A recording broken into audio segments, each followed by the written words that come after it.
నమస్కారం మాస్టర్. నమస్తే సార్, విజయ్ తమిళగ వెట్రి కళగం అనే ఒక పేరు మీద తమిళనాడులో ఒక పార్టీ పెట్టారు.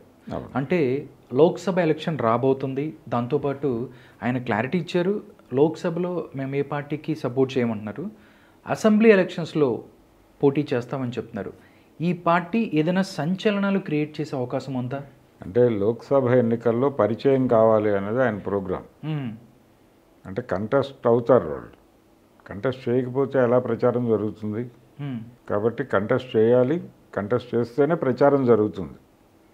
కాబట్టి అంటే పార్టీ పరిచయ కార్యక్రమం మాత్రమే పార్లమెంట్ ఎలక్షన్లో జరుగుతుంది. పోటీ చేయటం, సీరియస్గా కంటెస్ట్ చేయటం అనేది అసెంబ్లీ ఎలక్షన్లో జరుగుతుంది. ఇది ఆయన ప్రోగ్రాం. అక్కడ పొలిటికల్ వ్యాక్యూమ్ ఉంది తమిళనాడులో. డిఎంకే ఏడీఎంకే ఉండేవి ఇంతకుముందు. డిఎంకే కరుణానిధి ఉండేవాడు, ఏడీఎంకే ఎంజీఆర్ ఉండేవాడు. వాళ్ళిద్దరి మధ్య యుద్ధం నడిచేది. ఎంజీఆర్ బతుకున్నంతకాలం కరుణానిధి గారు ముఖ్యమంత్రి పీఠానికి దూరంగా ఉన్నాడు.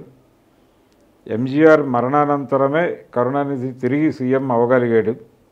ఆ తర్వాత ఒక టర్మ్ కరుణానిధి, ఒక టర్మ్ జయలలిత చేస్తూ వచ్చారు. జయలలిత మరణానంతరం ఏడీఎంకే పూర్తి స్థాయిలో కొలాప్స్ అయిపోయింది, 2 చీలికలైంది. ఇప్పుడు అది ఏ పరిస్థితుల్లో ఉందో ఎవరికి తెలియని కండిషన్. ఇటువంటి పరిస్థితుల్లో ఒక ప్రత్యామ్నాయ రాజకీయ వేదిక అవసరం తమిళనాడులో అని చాలామంది గుర్తించారు దాన్ని. జయలలిత మరణానంతరం ఏర్పడిన శూన్యతని ఫిల్ చేయడానికి కమల్ హాసన్ ఒక పార్టీ పెట్టాడు. అవ్వలేదు, అది వర్కౌట్ అవ్వలే. కారణం ఆచరణలో లేడు ఆయన. ఆచరణలో లేకుండా కేవలం సిద్ధాంతం మాట్లాడే ప్రయత్నం మాత్రమే చేశాడు ఆయన. ఇదే సమయంలో రజనీకాంత్ ఒక పార్టీ పెట్టే ప్రయత్నం చేశాడు. అయితే తనకు ఒక అనుమానం వచ్చింది. అంటే వయస్సు సహకరిస్తుందా అనేది ఒక అనుమానం. 70 ఏళ్ళు దాటే ఆయనకి. రెండో అనుమానం ఏంటంటే తమిళ ఓటరు నేటివ్ ఫీలింగ్తో ఉంటాడు. రజనీకాంత్ నేటివ్ కాదు, ఆయన మహారాష్ట్రియన్ను.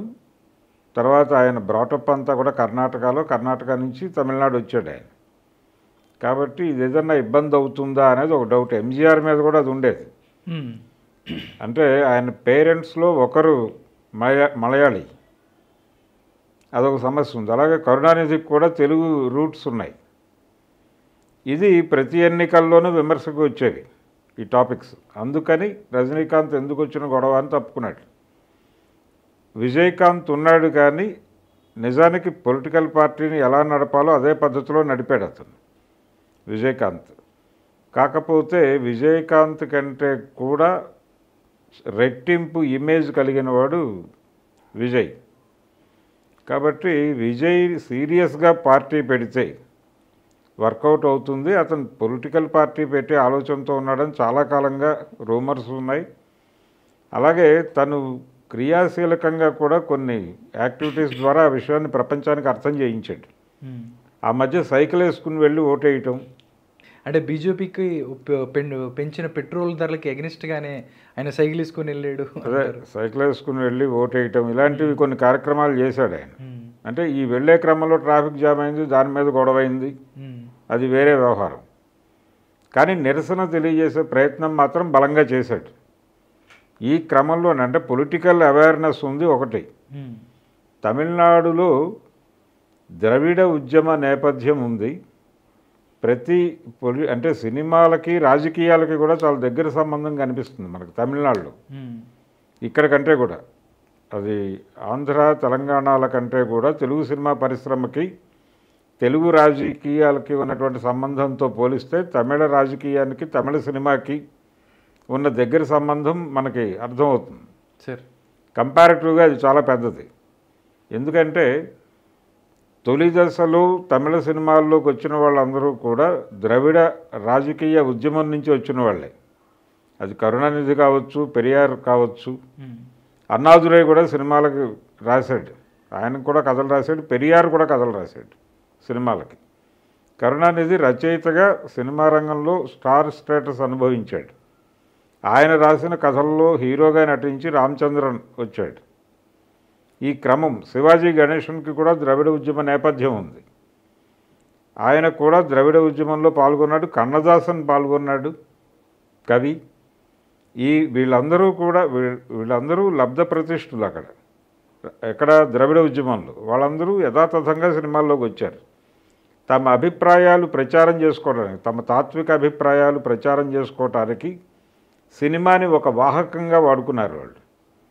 ఇది తమిళ సినిమాకి, తమిళ రాజకీయానికి ఉన్న లింకు.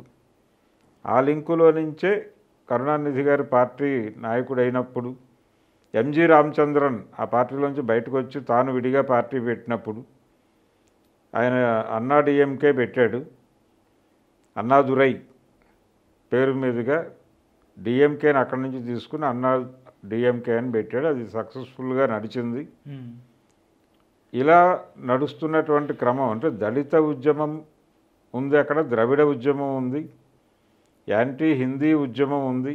ఈ నేపథ్యంలో వాళ్ళు ప్రధానంగా ఉత్తరాది పార్టీలని అక్కడ అడుగు పెట్టనివ్వకూడదు అనేటువంటి ఒక తాత్విక చింతన ఉంది వాళ్ళకి. ఉత్తరాపథం నుంచి దక్షిణాపథానికి రాజకీయ పార్టీలు ఎవరిని అలౌ చేయకూడదు అంటే యాంటీ హిందీ ఉద్యమం ప్రోగ్రామే అది. అందుకని ఈ నేపథ్యాన్ని మొత్తం అర్థం చేసుకుని, తమిళనాడు పొలిటికల్ సీన్ మొత్తాన్ని అర్థం చేసుకుని, తమిళ్ సెంటిమెంట్ని గౌరవిస్తూ విజయ్ గనక ముందుకు వెడితే, అంటే రజనీకాంత్తో ఉన్న ప్రాబ్లం ఏంటంటే అతను మోడీతో కొంత సన్నిహితంగా ఉన్నట్టుగా ఒక ఇంప్రెషన్ కలిగింది. ఇలాంటివి ప్రమాదకరం.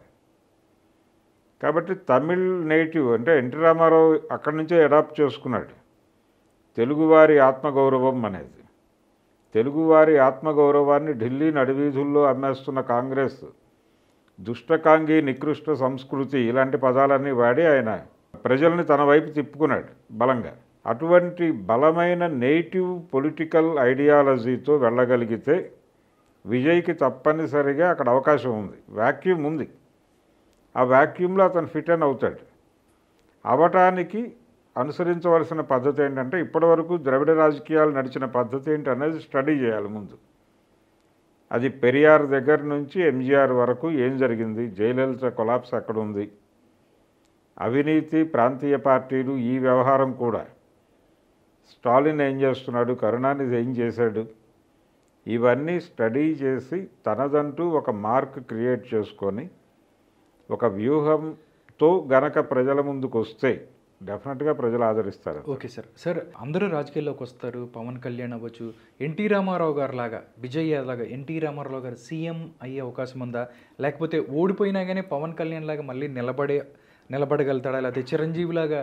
చిరంజీవి పార్టీ పెట్టినప్పుడు చిరంజీవికి, పవన్ కళ్యాణ్కి, ఎన్టీఆర్కి ఉన్నటువంటి తేడా ఏంటంటే, ఆయనకి చాలా స్పష్టమైన రాజకీయ తాత్విక చింతనా ధోరణి ఉంది.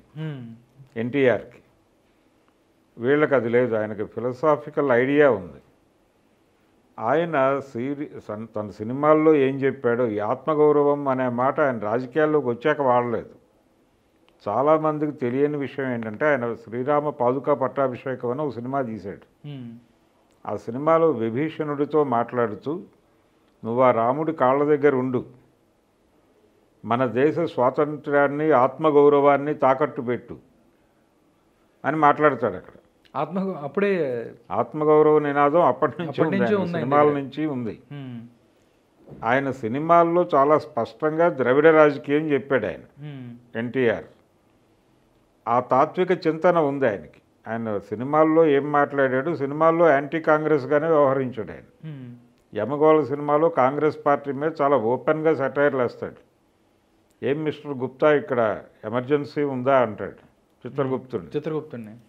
అలాగే సంజయ్ గాంధీ మీద జోకులు ఉన్నాయి అందులో. ఇంకా రాలేదా అని అడుగుతాడు యముడు.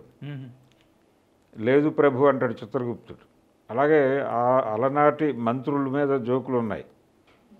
అలాగే ఇంద్రుడిని సంబోధిస్తూ, నువ్వు నేర్పిన విద్యే కదా ఇప్పుడు మా రాజకీయ నాయకులందరూ వినియోగిస్తోంది కింద, ఎవరినైనా లోబరుచుకోవాలంటే అమ్మాయిల్ని పంపించటం అనే డైలాగ్ కూడా ఉంది దానిలో.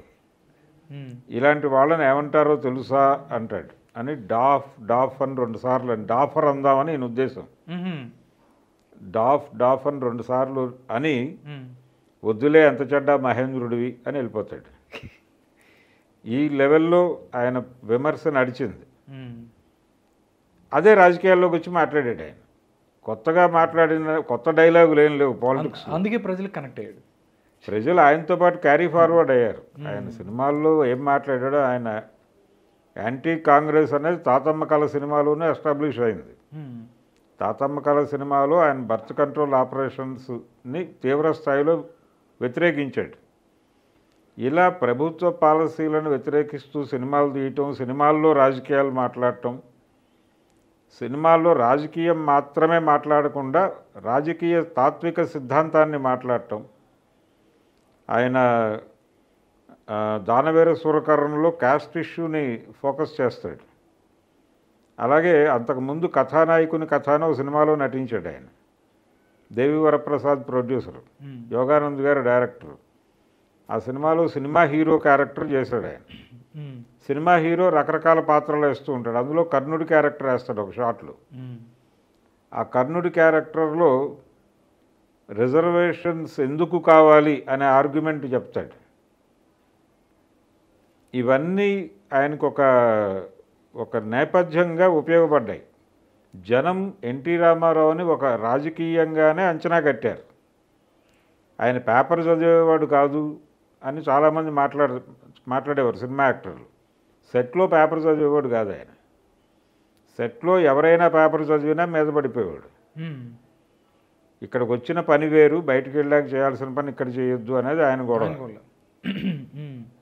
ఆయన చార్వాక పత్రిక చదివేవాడు. ఈ విషయం చాలా స్పష్టంగా మోజుగూరు జాన్సన్ గారు రాశాడు. కాబట్టి ఆయనది ఒక విచిత్రమైనటువంటి ప్రకృతి, ఒక విచిత్రమైన రాజకీయ సిద్ధాంతం ఉంది ఆయనకి. దాన్ని పట్టుకునే ఆయన కెరియర్ మొత్తం నడిచింది. సినిమాల్లోనూ అదే చెప్పాడు, రాజకీయాల్లోనూ అదే మాట్లాడాడు. త్రిసూత్ర పథకం ఆయనది. యాంటీ కాంగ్రెసు, యాంటీ బ్రాహ్మణు, యాంటీ హిందీ. ఇది ఆయన రాజకీయాల్లోకి వచ్చిన తర్వాత మొదట చేసిన పని. ఆయన పటేల్ పట్వారీ వ్యవస్థను తీసేసి ఇక్కడేమో తెలంగాణలో పటేల్ పట్వారీ వ్యవస్థను రద్దు చేశాడు. అక్కడ మున్సబు కరణాలను తీసేశాడు. కరణాలు అంటే నియోగులు, నియోగ బ్రాహ్మలు, వాళ్ళందరూ వీధిన పడ్డాం అని అన్నారు. దాదాపు అదే జరిగింది. రెండో వైపు ఎంతమందికి గుర్తుందో నాకు తెలియదు కానీ 87లో ఆయన సెక్షన్ 30 ఎండోమెంట్ యాక్ట్ తీసుకొచ్చాడు. అనువంశక అర్చకత్వాన్ని రద్దు చేశాడు దేవాలయాల్లో. ఎండోమెంట్ యాక్ట్లో చాలా సవరణలు తీసుకొచ్చాడు ఆయన. రిజర్వేషన్ ప్రకారం నియామకాలు అన్నాడు. అలాగే రిటైర్మెంట్ అన్నాడు అర్చకులకి. ఈ రిటైర్మెంట్లు ఇవన్నీ దాన్ని పూర్తి స్థాయి కంట్రోల్లో తీసుకునే ప్రయత్నం చేశాడు దేవాలయ వ్యవస్థని. దానికి వ్యతిరేకంగా మొదలైందే చిలుకూరు భక్తి విప్లవం. ఓకే. ఎండోమెంట్ యాక్ట్ సెక్షన్ 30/87 అంటారు. దాని మీద సుప్రీంకోర్టు దాకా యుద్ధం చేశారు అర్చక సమాజం వాళ్ళు. వైఎస్ రాజశేఖర రెడ్డి టైంలో 2005లో సుప్రీంకోర్టు దాన్ని కొట్టేసింది. అంటే ఆ యాక్ట్ తీసుకురావడం ద్వారా వైదికుల మీద దృష్టి పెట్టాడు ఆయన. ఇలా ఆయన సినిమాల్లో ఏం మాట్లాడాడో రాజకీయాల్లోనూ అదే మాట్లాడాడు, అదే చేశాడు కూడా ప్రాక్టికల్గా కూడా. అందుకని ఎన్టీఆర్లో ఒక ఏకసూత్రత కనిపిస్తుంది. అది లేదు మిగిలిన వాళ్ళ దగ్గర. చిరంజీవి దగ్గర కానీ పవన్ కళ్యాణ్ దగ్గర కానీ ఒక పొలిటికల్ ఐడియాలజీతో రాలేదు వాళ్ళు.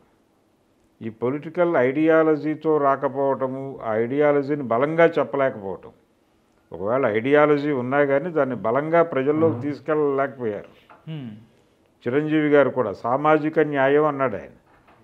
ఆ సామాజిక న్యాయాన్ని ఎక్స్ప్లెయిన్ చేస్తూ ప్రస్తుతం సామాజిక న్యాయానికి ఎక్కడెక్కడ తూట్లు పెడుతున్నారు ఏమిటి అనే విషయాన్ని బలంగా చెప్పలేకపోయాడు ఆయన. ప్రజల్లోకి వెళ్ళి విమర్శనాత్మకంగా ఆయన బలంగా చెప్పగలిగాడు. తాను ఏది చెప్పదలుచుకున్నా కానీ జనాల్లోకి వెళ్ళి చాలా ఓపెన్గా బోల్డ్గా చెప్పేవాడు. జనాలు రిసీవ్ చేసుకునేవాళ్ళు. అంటే మీరు ఇన్ని పథకాలు పెడుతున్నారు, కేంద్రంతో మాట్లాడరా అని అడిగితే కేంద్రం మిథ్య బ్రదర్ అన్నాడు. ఈ ధోరణిలోనే వెళ్ళేవాడు. ప్రభుత్వ ఉద్యోగులకి వేతనాలు పెంచమంటున్నారు, ఏంటి పరిస్థితి అంటే ఇప్పటికే ఖజానాని పందికొక్కుల్లా తింటున్నారు అని కూడా అన్నాడు. ఇలాంటివి కనెక్ట్ అయ్యేవి జనాలకి. దూకుడు ప్రకటనలే ఇవన్నీ, దుందుడుకు స్వభావమే, అయినప్పటికీ పబ్లిక్కి కనెక్ట్ అయ్యేవాడు. ఇది ఆయన ధోరణి. అది అవసరం రాజకీయాల్లో. అలాంటి అంటే నేటివ్ ఫీలింగు, పర్టికులర్గా ఆంధ్రుల ఆత్మగౌరవం అనే నినాదం బలంగా పట్టుకుంది. ఓకే. దీన్ని నడివీధుల్లో అమ్మేస్తున్నారు, ఢిల్లీ నడివీధుల్లో తాకట్టు పెడుతున్నారు అనే మాట కనెక్ట్ అయింది ఆ ప్రజలకి. ఓకే. ఇలాంటి నినాదాలు ఖాయం చేసుకుని రోడ్డు మీదకి వచ్చి రోడ్డు మీదే ఉన్నాడు ఆయన ఎన్నికలు అయ్యే వరకు. ఏ రోజైతే చైతన్య రథం మీద ప్రారంభం, మధ్యలో రెస్టులు లేవు, మధ్యలో బ్రేకులు లేవు యాత్రకి. రాష్ట్రం అంతా తిరిగేసాడు అలా, ప్రతి పల్లెకి రోడ్డు మీదే ఉండాలి. కమిట్మెంట్ అది. ఆ కమిట్మెంట్ కూడా అడ్మైర్ అయ్యారు జనాలు. ఓకే. ఏమిటి ఇతను ఇలాగే ఉంటున్నాడు రోడ్డు మీద స్నానాలు చేయటాలు, అక్కడే భోజనాలు, అక్కడే టిఫిన్లు, ఈ వ్యవహారం అంతా కూడా కొత్తగా అనిపించింది వాళ్ళకి, జనాలకి కనెక్ట్ అయింది. మధ్యలో బ్రేక్ ఇవ్వటం, ఒక విడత 15 రోజులు తిరగటం, మళ్ళీ బ్రేక్ ఇవ్వటం, ఇలా కాదు. అది అన్స్టాపబుల్ లాగా నడిచింది అది. అసలు కొన్ని దాంట్లో అయితే ఆయన గొంతు కూడా సరిగ్గా ఉండేది కదా సార్. నేను చిన్నప్పుడు వీడియోస్ మనం వింటే అవును అట్లా అనేవాడు. ఆయన అన్నగా నేనేం చెప్తున్నాడని వాళ్ళకి క్యాచ్ అయ్యేది. అంటే ఎక్స్ప్రెషన్ ద్వారా కూడా జనాలకు కన్వే చేయగలిగాడు. అదొక పద్ధతి. అంటే టోటల్గా అప్పటి ఉమ్మడి ఆంధ్రప్రదేశ్, ఇప్పుడు 2 తెలుగు రాష్ట్రాలు, ఈ టోటల్ ప్రజల్ని తన కంట్రోల్లోకి తీసుకున్నాడు ఆయన. అలా తీసుకోగలిగిన నాయకుడు లేకపోవడం చేత కాంగ్రెస్ పార్టీ, అంటే ఈయన స్ట్రైచర్కి తగినటువంటి నాయకుడు అవతల కనిపించలేదు. ఈయన్ని ఎదుర్కొనే స్థాయిలో ఎవరు నాయకులు లేరు అక్కడ. తర్వాత కాంగ్రెస్లో ఆ టైంలోనే లేకపోవడం అనేది ఎన్టీఆర్కి అడ్వాంటేజ్గా కూడా మారింది. అప్పటి వరకు ఉన్నటువంటి సాంప్రదాయ ఎన్నికల ప్రచార విధానానికి భిన్నంగా బిహేవ్ చేశాడు ఈయన. అసలు ఆ చైతన్య రథం అనే కాన్సెప్టే విచిత్రమైన కాన్సెప్ట్ ఆయన తీసుకొచ్చాడు. దాన్ని ఇప్పటికీ ఫాలో అవుతున్నారు రకరకాల పద్ధతుల్లో. ఇప్పుడు వారాహి యాత్ర కూడా సేమ్ అలాంటి కాన్సెప్ట్. అదే అక్కడి నుంచి పుట్టినవే ఇవన్నీ. రోడ్ షోలు, పాదయాత్రలు, ఇవన్నీ ప్రారంభకుడు ఆయనే. కాబట్టి కొత్త ధనం, కొత్త ఆలోచనలతో రాగలిగితే జనం ఆయనతో నడుస్తారు. విజయ్ గారితో కొత్త విధానాలతో రావటం మాత్రమే కాదు, కొత్త ఫిలాసఫీ చెప్పాలి. జనాలకి రాజకీయ తాత్విక చింతన అందించగలిగితే అతను నిలబడతాడు. ఏదో 4 నినాదాలు ఇచ్చేసి టైంపాస్గా మాట్లాడితే కుదరదు. జనాలు ఇన్డెప్త్ చూస్తారు, ఎంత లోతుంది ఈ మనిషిలో అనే విషయాన్ని చూస్తారు. అలాగే తమిళ రాజకీయ స్వభావానికి భిన్నంగా ఉన్నాడు అనిపిస్తే తీసి పక్కన పడేస్తారు. తమిళ ప్రజలు చాలా కాన్షియస్గా ఉంటారు. ఓకే. ఈ విషయాన్ని గుర్తించే ఆయన, అంటే డిఎంకే పార్టీ ఒక రకమైనటువంటి బ్రాహ్మణ వ్యతిరేకతతో ప్రారంభమైన పార్టీ. ఆ పార్టీ నెమ్మదిగా బ్రాహ్మణ ఆధిపత్యంలోకి వెడుతోంది అనే అనుభూతి కూడా కలిగింది ఓటర్కి ఒక దశలో. ఆ ఫీలింగ్ నుంచి ఓటర్ని బయటకు తీసుకురావడానికి జయలలిత గారు చాలా కసరత్తు చేయాల్సి వచ్చింది. అంటే ఎంజి రామచంద్రన్లో ఒక బ్రాహ్మణ అంశం ఉంది, జయలలితలో కూడా బ్రాహ్మణ అంశం ఉంది. ఈ రెండిటి నుంచి ప్రజల దృష్టి మళ్లించడానికి వాళ్ళిద్దరూ చాలా కష్టపడాల్సి వచ్చింది. వీళ్ళ మీద ఈ తరహాలో విమర్శలు చాలా బలంగా ఎక్కుపెట్టేవాడు ఆయన, కరుణానిధి. కాబట్టి వాటిని ఎదుర్కోవడానికి చాలా కష్టపడ్డారు. అంటే వీళ్ళు బ్రాహ్మణ మూలాలు ఉన్నాయండి వీళ్ళిద్దరికి? ఉన్నాయి. ఆ ఉండటం వలన వాళ్ళ మీద బలమైన యుద్ధం చేయగలిగాడు కరుణానిధి. కరుణానిధి దళిత ద్రవిడ నినాదం ఆయనది. ఈరోజు స్టాలిన్ కూడా దాని మీదే నిలబడి ఉన్నాడు బలంగా. ఈ మధ్యకాలంలో వాళ్ళు సనాతన ధర్మం మీద దాడి చేయటం కూడా ఇందులో భాగమే. ఓకే. అది ప్రజలకు కనెక్ట్ అవుతుంది అక్కడ. కాబట్టి మొదట జాతీయ పార్టీలతో ఎలా వ్యవహరించాలి, జాతీయ పార్టీల వ్యూహాలను అర్థం చేసుకోవటం, ఓకే. తమిళనాడుని క్యాప్చర్ చేయడానికి బీజేపీ చాలా తీవ్ర ప్రయత్నాలు చేస్తోంది. అన్నామలై కూడా కొంచెం అక్కడ ఎదుగుతున్నాడు, అంటే బీజేపీని తీసుకెళ్తున్నాడు అనేది ఒక టాక్ నడుస్తుంది. అదే ఆ టైంలో బీజేపీ చాలా బలంగా ప్రయత్నం చేస్తోంది. అంటే వాళ్ళు కూడా ఈ వ్యాక్యూమ్ని సొమ్ము చేసుకుందామని ఏడీఎంకే వేకేట్ చేసినటువంటి ఏరియాని క్యాష్ చేసుకునే ప్రయత్నంలోనే వాళ్ళు ఉన్నారు. అలాగే దేశవ్యాప్తంగా ఉన్నటువంటి ఒక మూడ్ అంటే ప్రో రామా మూడ్ని తమిళనాడులోకి ప్రవేశపెట్టే ప్రయత్నం చేస్తున్నారు వాళ్ళు. ఓకే. అక్కడ రావణుణ్ణి దక్షిణాపథం రాజుగా వాళ్ళు కీర్తిస్తున్నారు తమిళనాడులో. కాబట్టి కల్ట్ సమస్యలు ఉన్నాయి అక్కడ. కల్ట్ సమస్య ఉన్నప్పటికీ రాముడి ప్రమోషన్ బలంగా చేసే పని చేస్తున్నారు వాళ్ళు. ఓకే. దాన్ని సీరియస్గా ఎదుర్కోగలిగితే, దాన్ని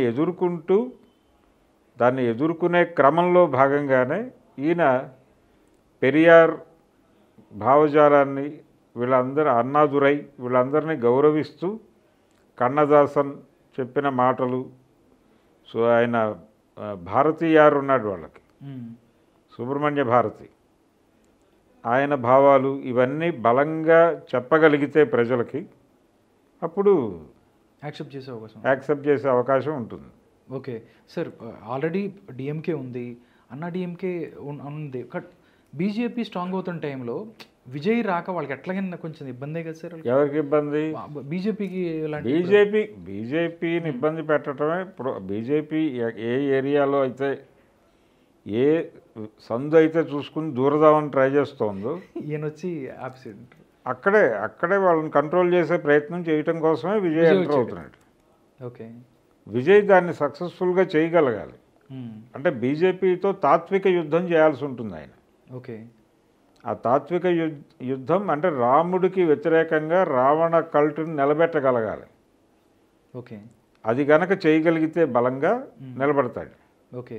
రజనీకాంత్ వర్సెస్ విజయ్ అనేది ఒకటి నడుస్తుంది. మొన్న జైలర్ సంబంధించిన దాంట్లో కూడా రజనీకాంత్ గారు మాట్లాడుతూ అది విజయ్కి సంబంధించి మాట్లాడారని కూడా ఒక టాక్ ఉండింది. అది ఎంతవరకు నిజమైంది పక్కన పెడితే, రజనీకాంత్ ఫ్యాన్స్ విజయ్ని యాక్సెప్ట్ చేసే అవకాశం ఉందా? అటువైపు టర్న్ అయ్యే అవకాశం ఉందా అంటారా? అంటే BJP support Rajinikanth native fans ఎవరైతే ఉంటారో వాళ్ళు ఆలోచనలో పడతారు. ఇప్పుడు రజనీకాంత్ పొలిటికల్ ఏరియాలో లేను అని చెప్పేశాడు ఓపెన్గా, కాబట్టి అతన్ని పక్కన పెట్టాలి. ఇప్పుడు అతనితో ఉన్న ప్రాబ్లం ఏంటి? ఆయన రామాలయ ప్రారంభోత్సవానికి వెళ్ళడం, అవును, అక్కడ తిరిగాడు ఆయన, ఇవన్నీ ఉన్నాయి ఆయనలో.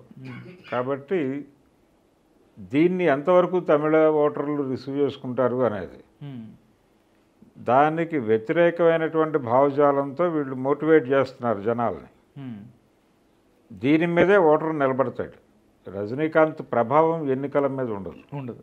ఒకే ఒక్కసారి తను భాషా టైంలో ఒక మాట చెప్పాడు, అది నడిచింది. అంటే జయలలితకు వ్యతిరేకంగా నిర్ణయం తీసుకోమని ప్రజలకు ఆయన ఒక సందేశం ఇచ్చాడు. నిజంగానే ఆ ఎలక్షన్లో డిఎంకేని ఎన్నుకున్నారు ప్రజలు. భాషా సద్దినోత్సవ వేదిక మీద నుంచి ఆయన ఆ మాట చెప్పాడు. ఆ మాట చెప్పడం వల్లనే కరుణానిధి గెలిచాడు అనేది బలంగా వినిపించింది. అది వాస్తవం కూడా. కొంత తను సహకారం అందించాడు ఆ టైంలో. ఓకే. అంతవరకే. అది జయలలిత ప్రభుత్వం మీద ఉన్న వ్యతిరేకత, అది కూడా శాంతి భద్రతలకు సంబంధించిన వ్యవహారమే మాట్లాడాడు ఆయన. రాష్ట్రంలో శాంతి భద్రతల పరిస్థితి చాలా దారుణంగా ఉంది, ప్రభుత్వం బాధ్యత వహించాల్సి ఉంటుంది, లేకపోతే ప్రత్యామ్నాయం చూసుకుంటారు అని మాట్లాడాడు ఆయన ఆ రోజు భాషా సద్దినోత్సవ వేడుకలు. చూసుకున్నారు. ఓకే. కాబట్టి డిఎంకే విజయంలో నా వాటా ఉందన్నాడు గెలిచిన తర్వాత. అంతవరకే చూస్తారు. అంతే తప్ప నేటివ్ ఏరియాలోకి వచ్చి నేటివ్ ఫిలాసఫీలో వేలు పెట్టి మాట్లాడితే మాత్రం రజనీకాంత్నే కాదు ఎవరిని క్షమించరు తమిళ ప్రజలు. అది తెలుసు ఆయనకి. అందుకని తన జాగ్రత్తలో తాను ఉంటాడు. అయితే జైలర్ సందర్భంగా అన్న మాటలు ఇవన్నీ కూడా అది ఒక పోటీతత్వంలో ఒక హీరోతో ఒక హీరోకు ఉండేటువంటి ప్రొఫెషనల్ గొడవే. ఆయన మాట్లాడినా, ఆయన అభిమానులు మాట్లాడినా దానికి అంతవరకే ప్రాధాన్యత. పొలిటికల్ ఏరియాలో ఆయన లేడు, వాంటెడ్గానే రాలేదు. ఆయన 3 రోజుల ముందు అనౌన్స్ చేశాడు నేను రావడం లేదు అని. పోస్టర్లు పడిపోయినాయి అప్పుడు. మొత్తం అందరూ ఫ్యాన్స్ అందరూ కలిశారు, ఫ్యాన్స్ మీట్ కూడా జరిగింది. వెళ్ళిపోయి ఫ్యాన్స్ మీట్లు 3-4 సార్లు జరిగాయి. 3-4 సార్లు జరిగినాయి. డేట్ అనౌన్స్ చేశాడు ఆయన బర్త్డే రోజు. 12/12 పార్టీ పెడుతున్నాం అన్నారు. జనాలందరూ మెడ్రాస్కి టికెట్లు బుక్ చేసుకున్నారు అన్ని ప్రాంతాల నుంచి. అంతా రెడీ అయిపోయింది. మొత్తం తమిళనాడు అంతా పోస్టర్లు పడిపోయినాయి. ఇంత జరిగిన తర్వాత సడన్గా 3 రోజుల ముందు ఆయన నో అన్నాడు. ఆగిపోయింది అంతా. కమల్ హాసన్ మన ఇద్దరం కలిసి ఏదో చేద్దామని చెప్పి ఒక ప్రతిపాదనతో వచ్చాడు ఈయన దగ్గరికి. దానికి నో అన్నాడా? నో అనలా, చేద్దామన్నాడు. అసలు ఎవరికి తెలియదు. ఆన్ ఆఫ్ ఏ సడన్ అందరినీ ఆశ్చర్యపరుస్తూ ఆయన ఫుల్ స్టాప్ పెట్టాడు. అంటే ఆరోగ్య సమస్యల దృష్ట్యానా లేకపోతే రాజకీయ అంశాలు ఏమైనా ఉన్నాయి? అంటే వయసు కూడా ఒక కారణం, వయసు కారణమే బలంగా చెప్పాడు ఆయన. ఓకే. కానీ దానికంటే కూడా తమిళ ప్రజల రాజకీయ అభిప్రాయాన్ని గెలుచుకోగలనా లేదా అనేటువంటి ఒక సందేహం ఉంది ఆయనకి. డౌట్ వచ్చింది. ఆ సందేహం వల్లనే ఆగాడు. విజయ్ అలా సందేహపడాల్సిన అవసరం లేదు. ఆయన ముందుకు వెళుతూ వీటన్నిటినీ పరిగణనలో తీసుకుని ఒక అధ్యయనం చేసి వెళ్ళగలిగితే, దాంతోపాటు ప్రజా సమస్యల పరిష్కారానికి తమిళనాడులో రకరకాల సమస్యలు ఉన్నాయి, వాటన్నిటినీ అడ్రస్ చేయగలగాలి. పర్టికులర్గా తాగునీటికి సంబంధించిన సమస్య చాలా బలంగా ఉంది అక్కడ, దాన్ని అడ్రస్ చేయగలగాలి. ఇవన్నీ మాట్లాడగలిగితే ప్రజలు ఆయన వైపు టర్న్ అవుతారు. ఓకే. ఎంతవరకు లీడ్ చేయగలడు అంటే 3-4 సందర్భాల్లో ఆయన మాట్లాడాడు ఇవన్నీ. నటించినటువంటి కత్తి సినిమా ఫంక్షన్ అప్పుడు కూడా తాగునీటి సమస్య గురించి మాట్లాడాడు ఆయన. ఇవన్నీ ఒక చోటకు తీసుకురావాలి. ఇవన్నీ ఒక చోటకు తీసుకువచ్చి ఇది నా ప్రయాణం అని చెప్పాలి జనాలకి. చెప్పగలిగితే కరెక్ట్ అవుతాడు. మాస్టర్, ఇంకొకటి ఏంటంటే రజనీకాంత్ గారు రామ జన్మభూమి దానికి సంబంధించి ప్రాణప్రతిష్ఠా కార్యక్రమానికి వెళ్ళినప్పుడు అంటే ఆయన ప్రో బీజేపీ అన్న వాదన ప్రతి చోట నుంచి వినిపించింది. దీన్ని ఎలా చూడొచ్చు, అంటే ఎలా చూస్తారు మీరు? ఆయన ప్రో బీజేపీ కంటే కూడా ప్రో హిందుత్వ అనుకోవచ్చు ఉన్నాడు. ఉండటం వలనే మోడీ ఆయన దగ్గరికి వచ్చాడు. ఇప్పుడు కాదు, మొదటి ఎన్నిక ఏ ఎన్నికలో అయితే మోడీ గెలిచి ప్రధాని అయ్యాడు, ఓకే, ఆ ఎన్నికకి ముందు ఆయన నేరుగా తమిళనాడు వచ్చి రజనీకాంత్ని కలిశాడు. కలవటం ద్వారా ఆయన అభిమానుల్ని బీజేపీ వైపు టర్న్ చేయొచ్చు అనేటువంటి ఒక వ్యూహంతో వచ్చాడు ఆయన. ఓకే. అలాగే రజనీకాంత్తో సంబంధాలు నెరుపుతూనే ఉన్నాడు ఆయన. ప్రతి చోట ఏపీలో చిరంజీవితో సంబంధాలు నడపడం కోసం ప్రయత్నాలు చేస్తూనే ఉన్నారు కదా. అవును.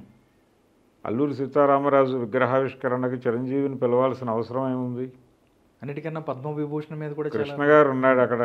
కృష్ణ గారు జీవించి ఉండగానే ఆయన కాకుండా చిరంజీవికి పిలుపునిచ్చి అక్కడికి పిలిపించుకున్నారు.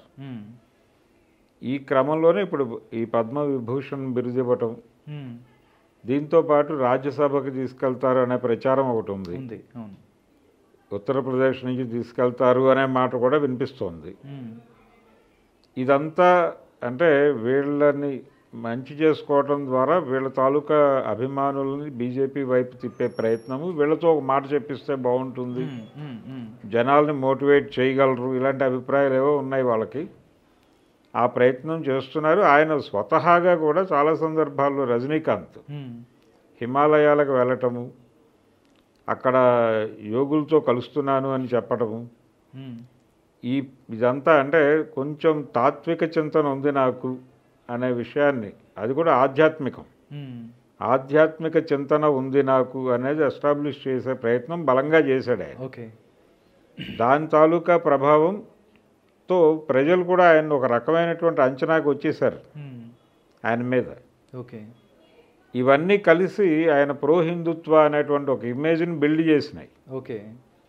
అదే ఇమేజ్లో ఉన్నాడు ఆయన. ఇప్పుడు ఆ రామ జన్మభూమి అక్కడికి ఈ ప్రాణప్రతిష్ఠ కార్యక్రమానికి వెళ్ళటం కూడా అలాగే చూశారు జనాలు. ఓకే. ఎవరు ఎలా చెప్పినా కానీ అదేమీ లేదు, అదొక నేషనల్ సెంటిమెంట్ ప్రకారం వెళ్ళాడు, దాన్ని గౌరవించి వెళ్ళాడు, ఇలా మాట్లాడుతున్నారు ఆయన వైపు నుంచి. ఓకే. అంటే మళ్ళీ ఆయన మీద బీజేపీ ముద్ర వేస్తారని వాళ్ళ అమ్మాయి క్లారిఫికేషన్ కూడా ఇచ్చింది కదా మాస్టర్. అంటే మా నాన్నగారు ఒకసారి అంటే వాళ్ళ డాటర్ ఎవరైతే ఉన్నారో ఐశ్వర్య, తను కూడా అంటే బీజేపీ ముద్ర వేస్తారని మా నాన్న అందరు వాడు అన్నట్టు కూడా మాట్లాడే ప్రయత్నం చేశారు. అంటే ఎందుకు ఇలా ఒక ముద్ర వేయించుకోవటం అని అనుకోవచ్చా దీని గురించి? ముద్ర వేయటం కాదండి, ముద్ర పడిపోయింది, ఇప్పుడు కొత్తగా వేసేదేం లేదు. ఆయన దాని నుంచి తప్పించుకోవడం కూడా కష్టం, ఎందుకంటే ఆయన రకరకాల సినిమాలు చేశాడు ఇంతకుముందు. బాబా కాదు, ఆయన కాలా సినిమా చేశాడు, కబాలీ చేశాడు. అవి రెండు హిందుత్వ వ్యతిరేక సినిమాలు, దళిత ఉద్యమం తాలూకా సినిమాలు. అవి రెండు చాలా బలంగా హిందుత్వ వ్యతిరేక, అలాగే ఉత్తరాది వ్యతిరేక సినిమాలు. ఆ సినిమాల్లో నటించడం వలన చాలామంది, అంటే తెలుగు రాష్ట్రాల్లో ఉన్నటువంటి దళితులు కూడా రజనీకాంత్ను ఓన్ చేసుకున్నారు. అయితే ఈ మధ్యకాలంలో ఆయన యోగి ఆదిత్యనాథ్ ముందు మోకరిల్లాడు, దాదాపుగా సాష్టాంగ నమస్కారం చేశాడు. అది బూమరాంగ్ అయింది, నిలబెట్టి కడిగేశారు కదా అందరూ. మేము మా ఆత్మగౌరవ జెండాను తీసుకెళ్ళి అతని కాళ్ళ దగ్గర పెట్టినట్టుగా భావిస్తున్నామని తెలుగు రాష్ట్రాల్లో ఉన్న దళిత నాయకులు మాట్లాడారు కదా. రజనీకాంత్ అలా పడుకోవడం చూసి అది నెగిటివ్ ఇంపాక్ట్ ఇచ్చింది. నెగిటివ్ ఇంపాక్ట్ ఇవ్వటం మాత్రమే కాదు, ఇతను బీజేపీ మనిషి అని ఫిక్స్ అయ్యారు అని స్థిరపరిచింది ఆ అభిప్రాయాన్ని. ఇప్పుడు మీరు ఎన్ని చెప్పినప్పటికీ మేము ఇప్పుడు లాల్ సలాం చేస్తున్నాము, మరో సలాం చేస్తున్నామని చెప్పిన మీరు కాలా కబాలీ చేసే వెళ్ళి అక్కడ కాళ్ళ మీద పడ్డారు. ఓకే, ఇప్పుడు లాల్ సలాం చేసి మళ్ళీ ఇంకెవరి కాళ్ళ మీద పడతారో తెలియదు కదా అని అంటే వాళ్ళ దగ్గర సమాధానం ఏమిటి? అందుకని డిసైడెడ్, అది పక్కన పెట్టేశారు. ఓకే, రజనీకాంత్ ఇవన్నీ దృష్టిలో పెట్టుకుని ఆయన పొలిటికల్ ఎంట్రీని రద్దు చేసుకున్నాడు ఆఖరి నిమిషంలో. ఓకే ఓకే, పార్టీ ప్రకటనకి 3 రోజుల ముందు ఆయన విత్డ్రా అయ్యాడు సీన్లో నుంచి. ఆ విత్డ్రా అవటానికి కారణాల్లో ఇవన్నీ ఉన్నాయి, ఈ గందరగోళాలు అన్నీ ఉన్నాయి. తనని ఫిలసాఫికల్గా ఎంతవరకు యాక్సెప్ట్ చేస్తారో అనే భయం ఉంది ఆయనకి. ఓకే, చూద్దాం గురూజీ ఏమవుతుంది అంటే ప్రజెంట్ ఇది ఇప్పుడైతే విజయ్ స్టార్ట్ అయ్యాడు, ఎంతవరకు వెళ్తాడో చూద్దాం.